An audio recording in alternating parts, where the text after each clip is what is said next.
Hey, what's up? What's up, mga kaibigan, mga idol? Magandang hapon, magandang umaga, magandang gabi kung saan ka man lugar. For today's video, tayo ngayon ay magdadaykat ng papel. Hindi na ngayong karton. Yan, mga kaibigan, mga idol. Ang dinadaykat nating papel ay Y.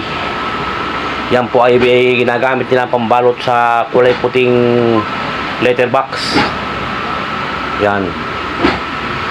Medyo hassle dyan mga idol, gawa nung yung pagkagayat ng papel ay parang lagare,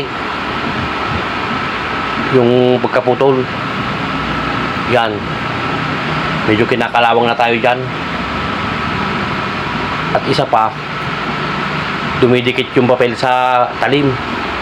Kung minsan naman dyan sa plancha ng machine. Dadalawahin ko na dyan. Ang subo natin dyan mga idol ay 5-5. 5, kung minsan 6, kung minsan 3. Depende sa mapulot. Kung minsan walang mapulot, kaya kung minsan walang subo. Yan. Hindi pa naman tayo kinakalawang dyan.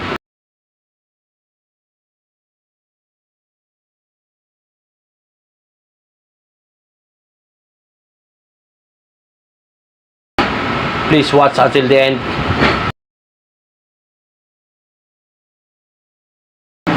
Yan po ang araw-araw namin ginagawa. Pagka ganyan, magsubo-subo na ganyan. Kailangan tsaga-tsaga lang para kumita. Diba mga idol? Sabi nga nila, buti yung machine, walang mata, laki kita. Yung tao, laki mata, wala kita. Di ba?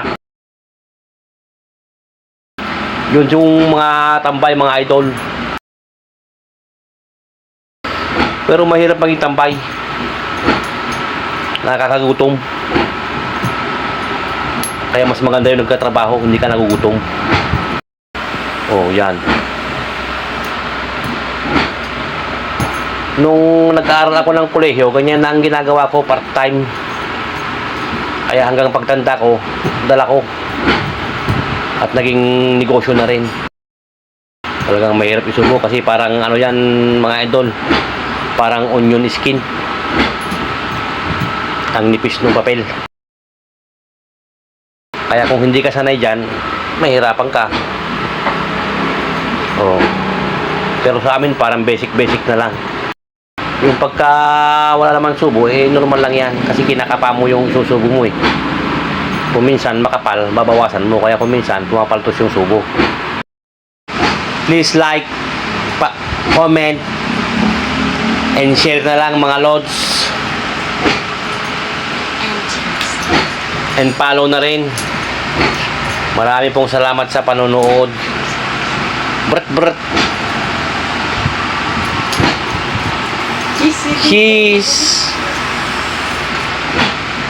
Ingat mga lods.